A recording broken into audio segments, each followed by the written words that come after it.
and welcome to Kudos International Latte Show. I'm your host, Dr. Supriya Kumaravelan, and that morning, that evening, that tempestuous afternoon has arrived again with my new guest and an amazing guest from United States. And if I talk about United States, only one name comes in my mind, and that my vivacious, very influential, very inspiring guest. So check it out. Who is he?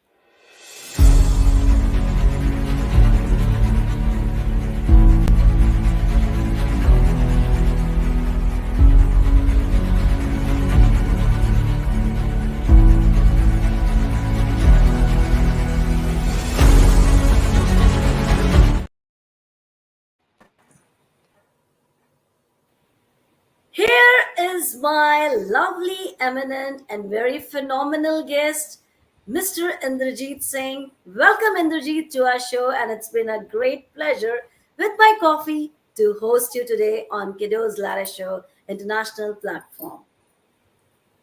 Thank you, Supriya. Thank you very much for inviting me. Kudos International, as we all know, is doing a brilliant job in bringing about the much needed awareness and all aspects of this ever changing and ever evolving world. Your mission is commendable, and as you say, miracles happen, and they do happen on your show.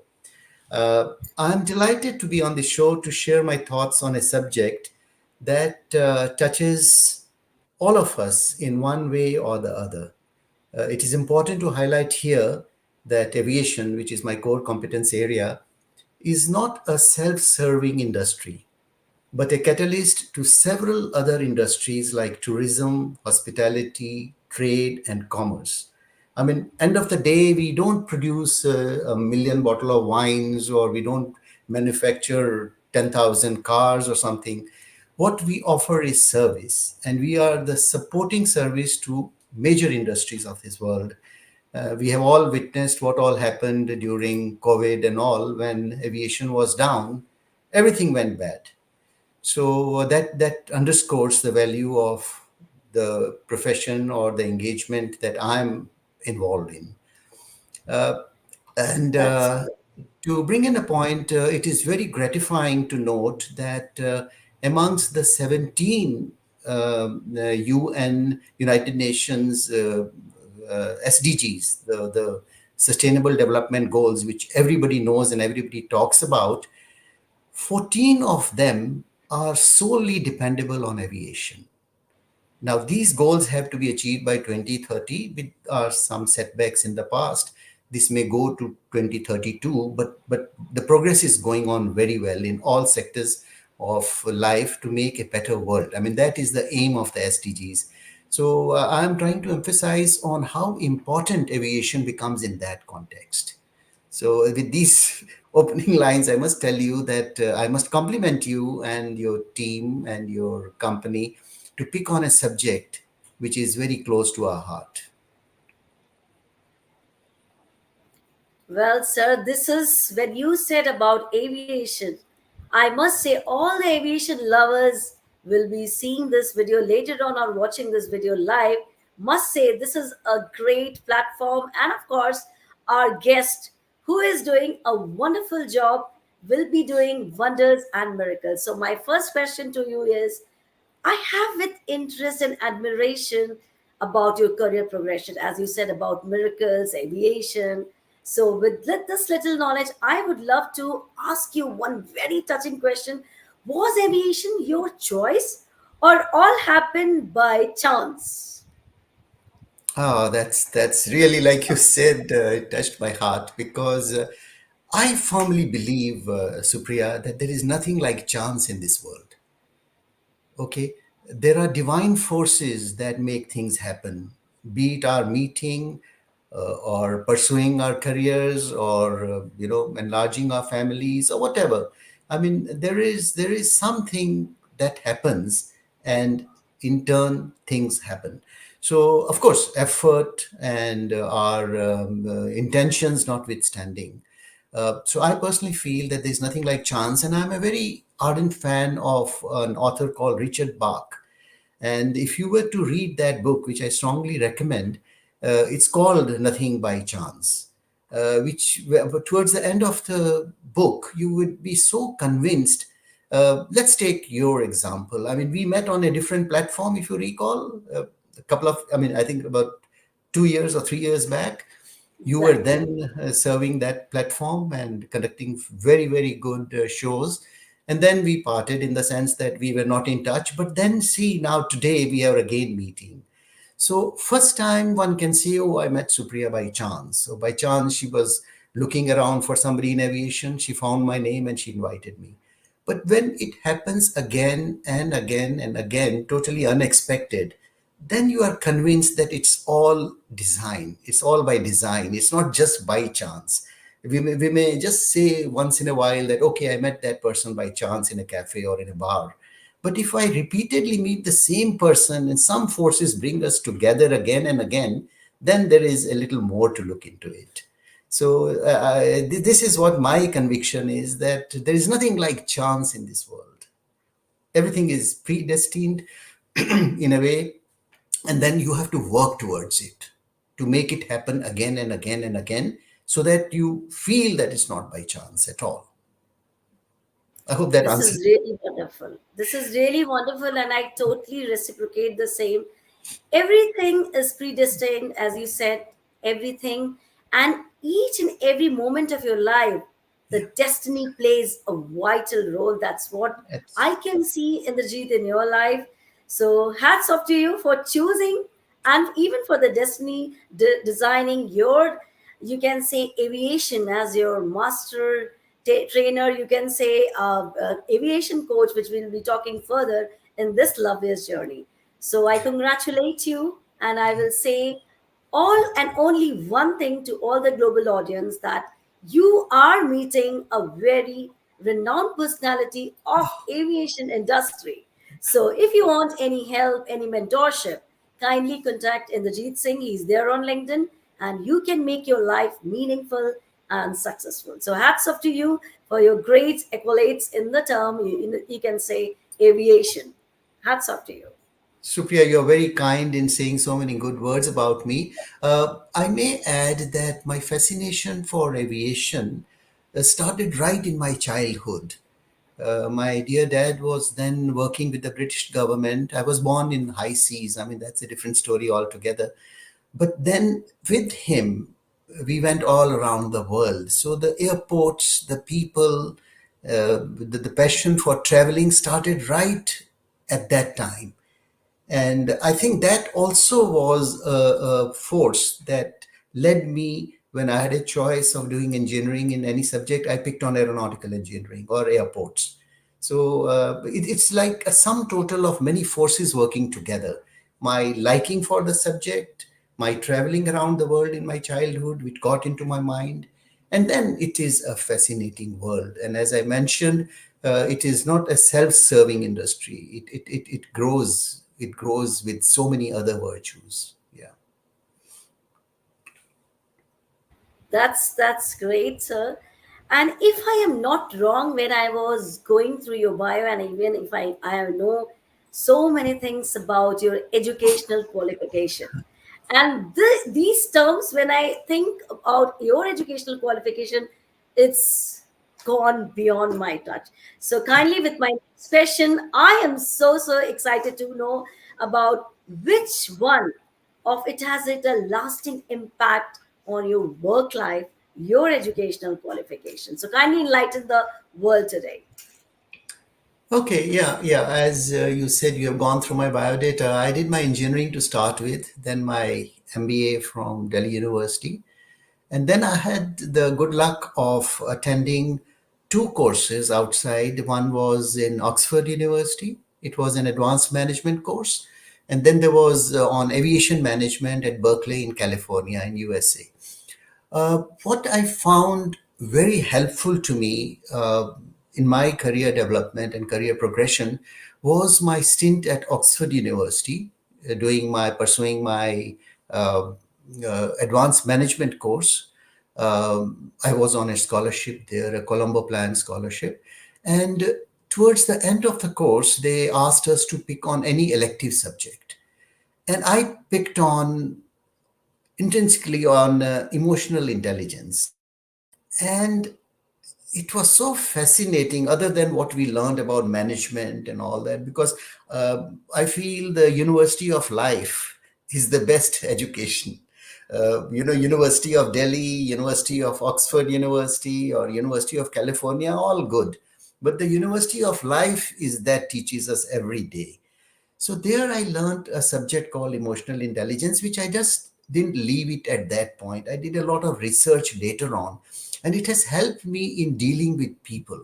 Because as a management consultant or a manager, I was the CEO of Delhi Airport, where we have a very large force to work with, a large number of people, about 7,500 people of our own who manage the airport, plus dealing with several agencies like, as you know, there is health, and there is security, and there is customs and immigration and all that stuff. It becomes to almost like a full city of 70,000 people working at one airport. And incidentally, Delhi Airport is the eighth largest in the world. So it's something really big. So I thought, and I know that it is more than work management, it's people management. And I learned through my stint with emotional intelligence that how to deal with people. You can really get the best done. And I don't claim that if we had certain achievements at Delhi Airport, it's only because of me. No, not at all. It's my team. And this is what I learned there, that if you carry your team along with you, they understand you, you understand them, the work becomes simple. And no wonder IGI Airport is now reckoned to be one of the finest in Southeast Asia. I mean, it's number one actually. And I don't go by number one. That's not the criteria. I mean, if you are number one, if you are the best, you are number one. But if you are unique, you are the only one. I mean, that's been my underlying philosophy, that one has to become a unique, whether it's a facility, a hospital, an airport, or a human being. Try to be little different so that you leave an impact for others to emulate, because you have also learned from others. I mean, we haven't learned from ourselves. We have captured the imagination of people. We have captured a lot of ideas left behind us while we discuss with them. And then we ponder over it, we think about it, analyze it, and then we come to conclusions. And then we use them and hopefully let others understand those things to follow up. So as you mentioned, the subject that touched me most and only regret is that it came a little late in life.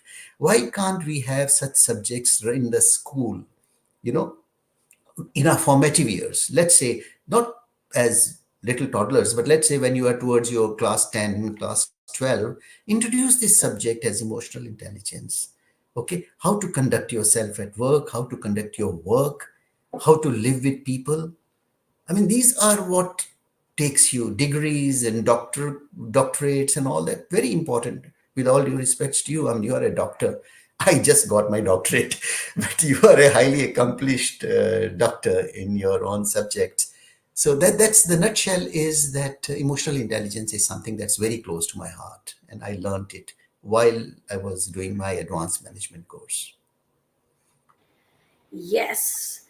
Indrajit, I just agree to your point that emotional intelligence, when we talk about, it's all about connection, heart Yeah. to heart, when you Yes. make your connection with the people. And I totally reciprocate the same Yes. with you.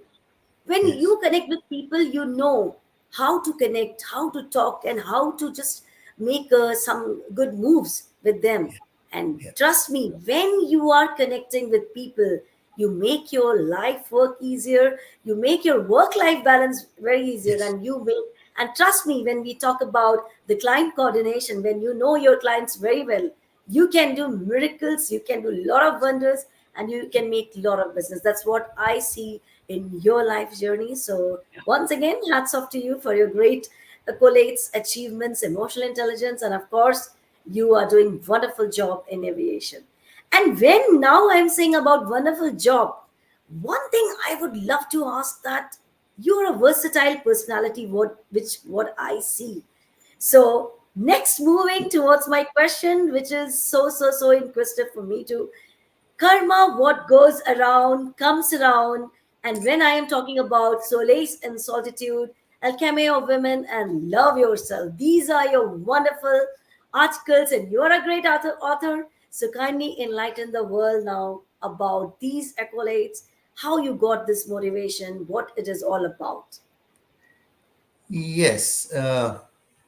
I would attribute all my writing, other than my core competence area, which is aviation, and I do a lot of writing in that. I go around speaking on aviation. I've done a book on aviation. So I keep on doing that.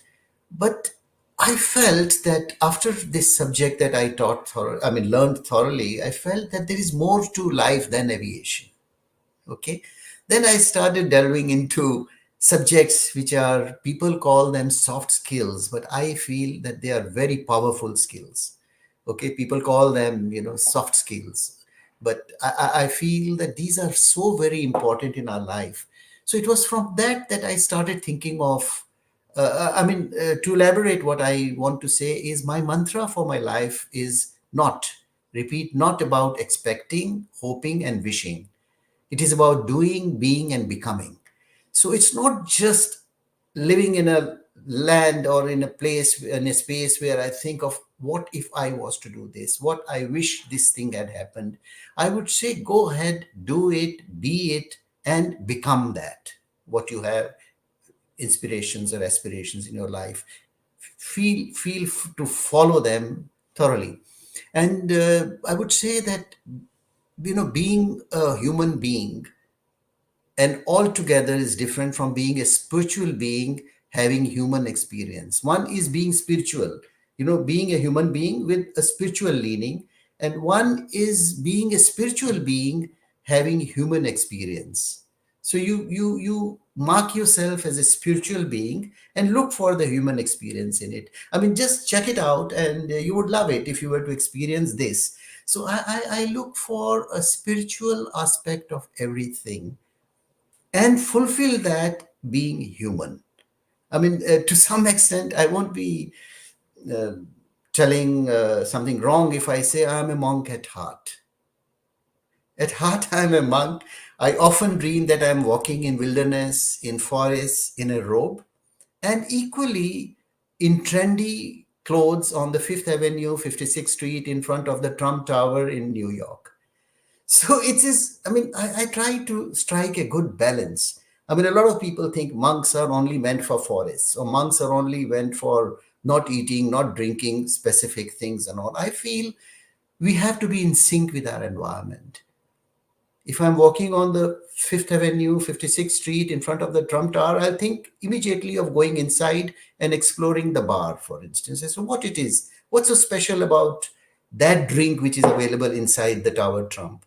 But when I am in solitude, like you mentioned about my article, Solace in Solitude, when I'm in solitude, all that is cut off.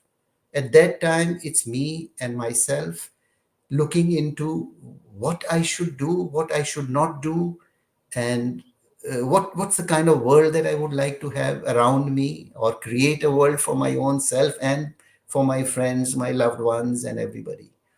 So it's a very kind of balanced life that I feel one, any leader or any professional should follow. I won't be surprised if I write a book called The Enlightened Monk, because I feel that I've learned the two sides of the Exactly. coin and That's they what are I was going inseparable. to say. Enlightened monk, you should Yeah, write. or monk with a difference. I mean, I leave it to you to Yeah. decide what kind of a title would be of interest to the world. So, but as I mentioned, I am a monk at heart. This is incredible. And before I move to my next question, let me tell you, we are getting across the globe so many messages in the form of showerings of blessings, you can say, in the form of lovely comments we are getting. So miracles comes in all shapes and forms. Welcome Inderjit Singh. Human beings, people are the solution. Better to be unique than just shooting for number one. So thank you so much, my global audience, for always loving us, for cheering us. and always inspiring us. And when I said the word inspiring now, the most important question which I was really, really awaiting, and that says, tough roads creates tough people. And when I am taking the name of this book, Inderjit, I would love to know what message would you like to convey to the people, to the readership in your latest book? Okay. Thank you for raising this point, because leadership is what moves the world. Okay, and in all ways of life, we are each one of us is a leader. Okay, if you are running a small workshop, you are a leader in that workshop. If you are running a restaurant, you are a leader there, and people look upon leaders to set agendas. Okay, because by virtue of your position, you are on the top, and whatever be the shape of the bottle, it's the bottleneck is always on the top. So if that portion is good and chiseled well, then everything moves smoothly. I mean, that's the way I look at it. So I felt that after a little bit of experience around the world, having served in several countries, met with the best of the leaders around the world in my own organization, International Civil Aviation Organization, which Supriya and the world knows is a regulatory body of civil aviation around the world. I mean, that's one body of the United Nations which has the highest number of, I mean, the entire world is part of International Civil Aviation Organization. You may not be part of World Trade Center, World Trade Organization, or UNICEF or UNESCO, but ICAO, International Civil Aviation Organization, the entire world is a member, because we speak the common language in aviation. You can't have different languages in aviation. So I was very keen to write something on leadership, and I thought tough roads create tough people.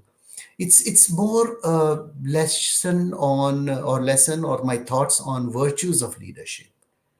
What makes a good leader? What we should be inculcating in ourselves to become a good leader. And I personally felt that authenticity is very important if you want to become a leader. You should be what you are and not pretend to be what you are not. So, that authenticity is what people love and admire. Another important thing is resilience. I think resilience is very important in any walk of life. When I say resilience, yes, physically you should be fit, but your mind should be strong. You should not be sitting on fence, this side or that side or nowhere.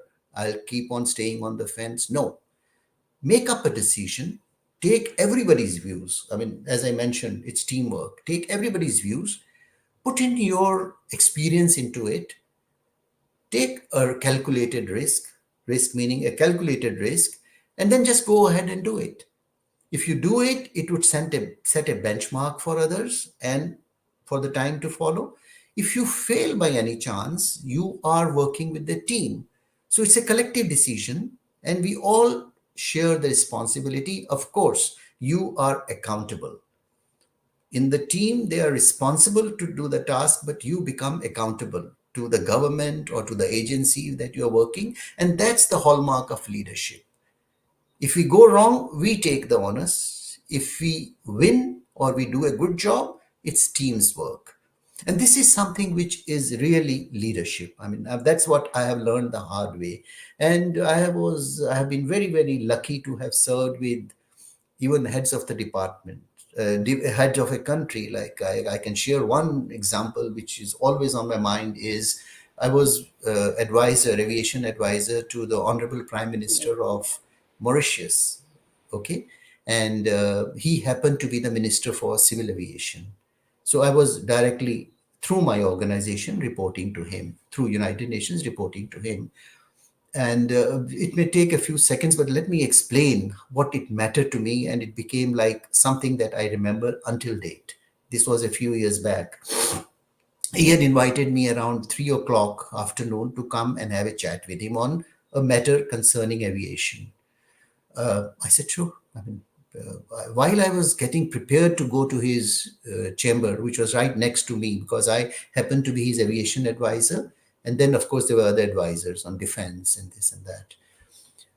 He just knocked into my room, walked in at 5 to 3, and said, Inderjit, we are going to meet not at 3 but at 4 because I have this emergency cabinet meeting coming up. I was shocked. I mean, I had never seen a prime minister walking into, of course, it's not a big deal coming to his advisor's room because, at that stage, they treat you so well, they respect you. But he could have easily asked one of his assistants, and there are so many of them, an army of secretaries and assistants and all, to tell me that that's the day I realized that it pays to be humble. And that lesson I learned everywhere. Wherever I was in charge of a airport or in charge of an organization, I always said that the prime minister was there because of these virtues.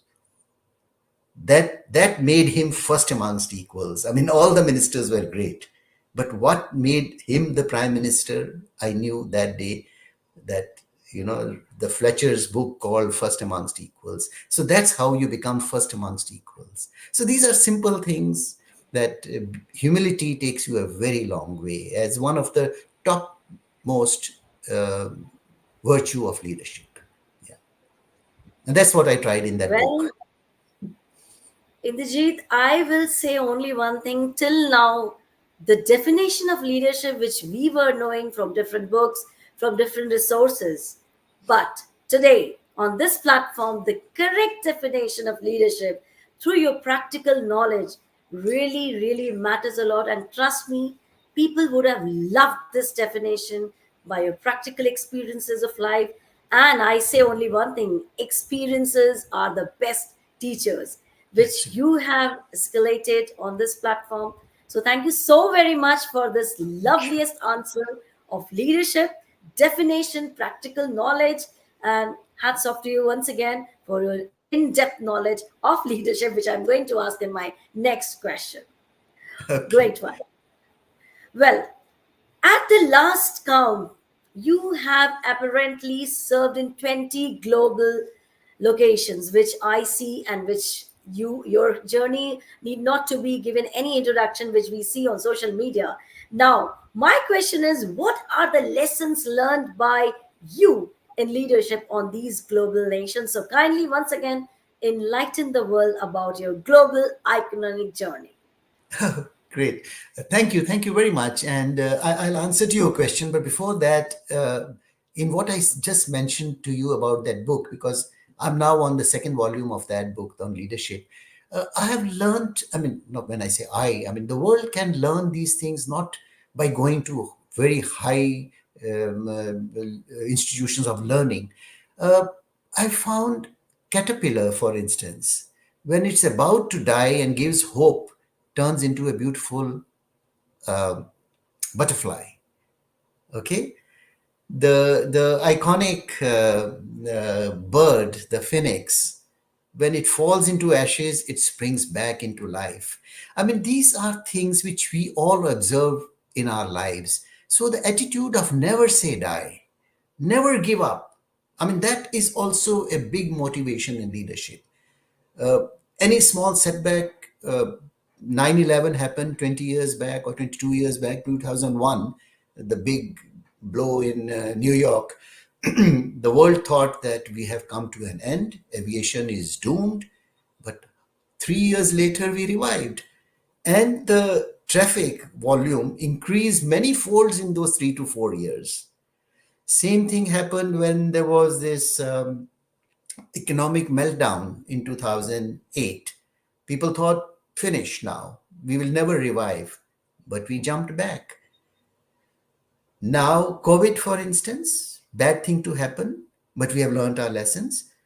We thought again, I mean, when I say we, meaning the world, the aviation world thought, oh my God, it may take 10 years to revive. It's less than 2.5 or 3 years that we have come out to the same traffic levels like earlier at an exponential rate. People who are cornered in their homes now want to get out and travel as much as they can. I mean, this kind of a growth we have not witnessed in the past. So, these are very important things in life, that the harder you fall, the higher you bounce. I mean, that's another very important line Very which true. I keep on my in my head all the time, that it's okay. time will go. I mean, this too will pass. That's important also to learn, that never get shattered by these things happen. They are hiccups. They come and they go. So that is something which is important, which I think I can to answer your question, that I have worked around. I mean, when I say 20 global locations, it was not 20 into 2 44 years. I mean, my assignments have been for 15 days also. For instance, in Ethiopia, I was there only for 13 days to review their aviation security plans.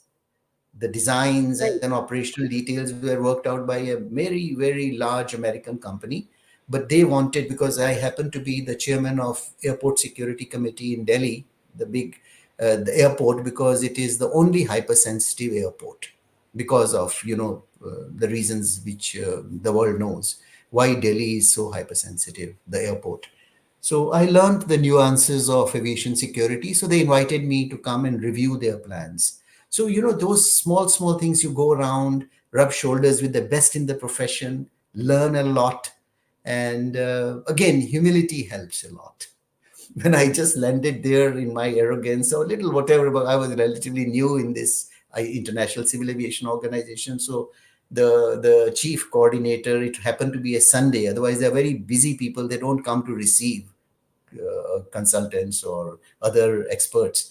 So he came to receive me. I was relatively very young. So he said, "Son, have you worked with ICAO? I have your biodata, but I could not go through." I, said, "I have worked in 3 countries." So he smiled at me. He said, "Son, I have worked in 33 countries as ICAO consultant." That's the day I said I'll keep my mouth shut. I mean, what is 3 assignments vis-a-vis 33 assignments? So again, a great lesson in humility. That okay, let the world know through your work what you are doing rather than blowing your own trumpet. So it's Exactly. nice. I mean, these are all learning experience. Nobody taught all these to us in Oxford or in Delhi University or anywhere else. So when you go through all that, you realize that wow, you there's so much more to learn. Yeah. Exactly. And I must say only one thing once again.